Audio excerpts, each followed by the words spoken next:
to Mr. Vivek Srivastava, but every time he will say, "Arey, anti-national aapne bula diya." The question is, why should we actually buy their this argument of you can't call us anti-nationals because we are asking questions, when every single time there is fake propaganda by China, they fall for it and they ask question based on China's propaganda? Why should we not ask them this question?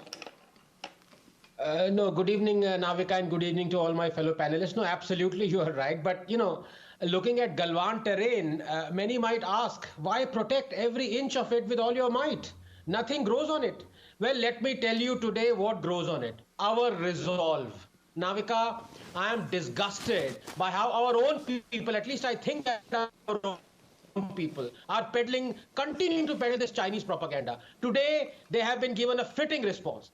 But I want to make a larger point, and it concerns all those who never lose an opportunity to raise an alarm at every opportunity their masters provides them with.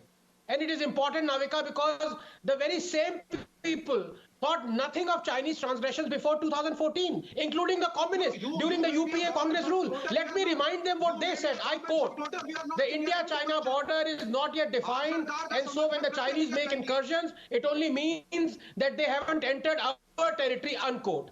Did you know China occupied 640 square kilometers of eastern Ladakh during the UPA, a fact reiterated by UPA's own foreign secretary? Did you know China managed to make nearly 600 incursions into the Indian side between 2009 and 2013?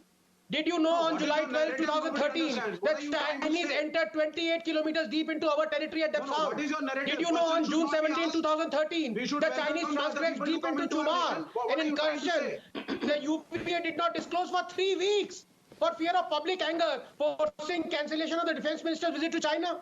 Now, when you quote these facts, what is the response of these Muppets? Oh, this is whataboutery. Well, the truth is that they are acutely embarrassed by their own selectivity. Embarrassed that they were silent when China was bullying us during the UPA. They want to give the impression that China is transgressing only post-2014. Shavika, I beg 30 seconds from you. The fact is that the McMahon line and the LAC, unlike the LOC, remains undefined at most places and is categorized under differing perception. Even the status quo is disputed by both sides. So these transgressions are historical. I would have respected all these guys had they raised their voices then, as they are doing now. And that is why indulging in whataboutery to expose their hypocrisy is important.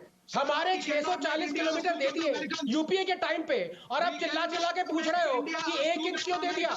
कोयले और spectrum के साथ शर्म भी बेचती क्या? Well, let me ask Kamruzaman Chaudhary the question. And Kamruzaman Chaudhary, if you can hear me, my question to you is, Mr. Rahul Gandhi is in a great position to ask questions. Yes, he must. And asking questions by the opposition is something that keeps this democracy alive. But I want to ask you, Kathan, and Dr. Anand Ranganathan, I want to ask you. There have been 3 face-offs between India and China in the Congress regime. 1962, around 3,250 Indian soldiers were killed. India lost about 43,000 square kilometers of land captured by China in Aksai Chin. That's the size of Switzerland. In 1967, a face-off with Chinese troops lasted for over 2 months in Doklam Plateau. And in this brief, intense conflict, we lost about 200 Indian soldiers. In 1987, when there was a face-off going on, this is what Rajiv Gandhi told the parliament. There has been tension on our border with China. We want a peaceful settlement of the border issue. It will need wisdom and statesmanship. It will need vision and firmness. Firmness is included in wisdom.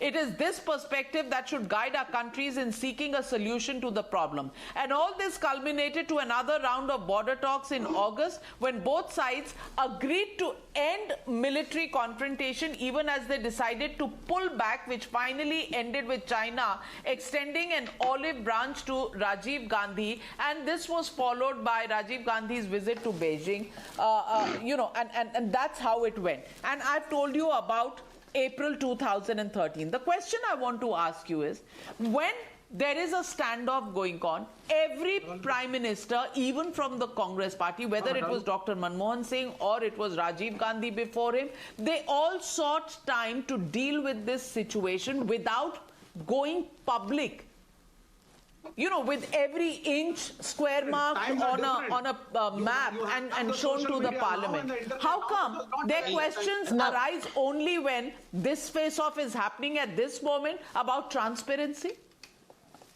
Yes, Navika, I hope I will not be interrupted by Comrade Vivek. First of all, I object in strongest possible term to my good friend Abhijit calling Vivek as short, bald and middle-aged. I mean, he's not middle-aged. But I want to come back to the question at hand. Mr. Kamru Zaman is quite right, and so is the surprisingly affable Mr. Sudhir. I think it's his New Year resolution to be very affable. Good luck. Well done, Sudhir. But, you know, he is absolutely bang on. It's not just the opposition. All of us must demand answers from the government. I would certainly never, like Mr. Chaudhary and Mr. Sudhir, never want to give away even a square, forget about inch, a femtometer of our land to China. So all the questions, yes, I demand to be asked. But is the opposition asking those questions? No. They are peddling Chinese propaganda. And Sudhir has agreed, and he said yes, and I'm very happy that he said so. As for Mr. Chaudhary, I actually preempted you, if you don't mind my saying so, by saying that any question that I pose about what was happening during UPA, you're going to brand as whataboutery. All right, brand it as whataboutery. But as I said, I agree with you condemning any transgression that is happening now. But will you please, for heaven's sake, condemn the transgression that happened during UPA? Will you please accept that India gave away 640 square kilometers of our eastern Ladakh land to China, as was accepted by your own foreign secretary? Chaudhary साहब, ये तो कर दीजिए. मैं आपके साथ हूँ. Mr. Chaudhary, Kamru Zaman Chaudhary, will you acknowledge and seek forgiveness for that? At least acknowledge that? Yes or no? Yes? That is the problem, Navika, with our country right now. That what? No. It's not a question of being a yes or no.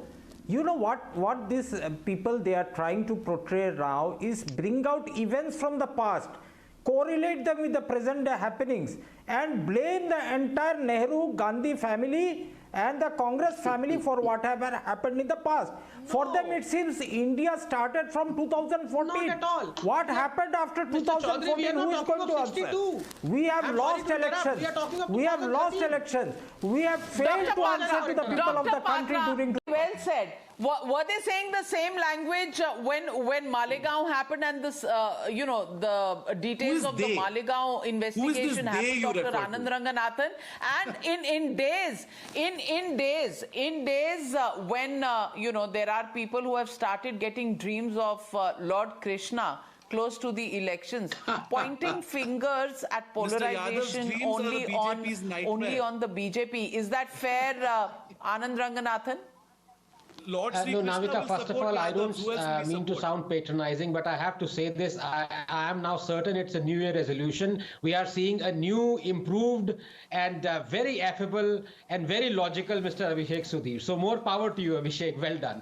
He's made all the logical points, but can I also add here? Last I checked, Navika, Deoband was still part of Uttar Pradesh and part of India. Why should anybody object to setting up of ATS training center there? And as Dr. Patra rightly said, it is one of the 4 places where the ATS training centers are to be, set up. So why on earth would Congress or SP or any other party object to an ATS center there? Having said that, it is also true. It is all what you did was you referred to facts. The facts is that Taliban owes its philosophical allegiance and ideological preferences to Deoband. It is a fact that on 17 November 2020, the LEJ terrorists, Jaish-e-Mohammed terrorists who were apprehended in Delhi, they were connected to Deoband. So I'm not saying, in fact, it is very refreshing to know that Deoband has criticized terrorism. It has issued a fatwa against terrorism. So Mr. Rahman is also correct. He is absolutely right that majority of Indian Muslims, who I categorize as bad Muslims, they do not follow the fundamentals to the T. They are very peace-loving and they love India. Why shouldn't they? They are Indians. But the fact of the matter is, again, I repeat, why on earth should anybody object to an ATS center being in Deoband? And lastly, very lastly, I disagree with Mr. Sambit Patra or Dr. Patra when he says terrorism has no religion. Of course, terrorism has religion. If he's scared to say so publicly, that is his job. I'm not scared to say. Clearly, at and this said moment, so. anything that is done in the run-up to elections in Uttar Pradesh is seen as either polarizing or patronizing.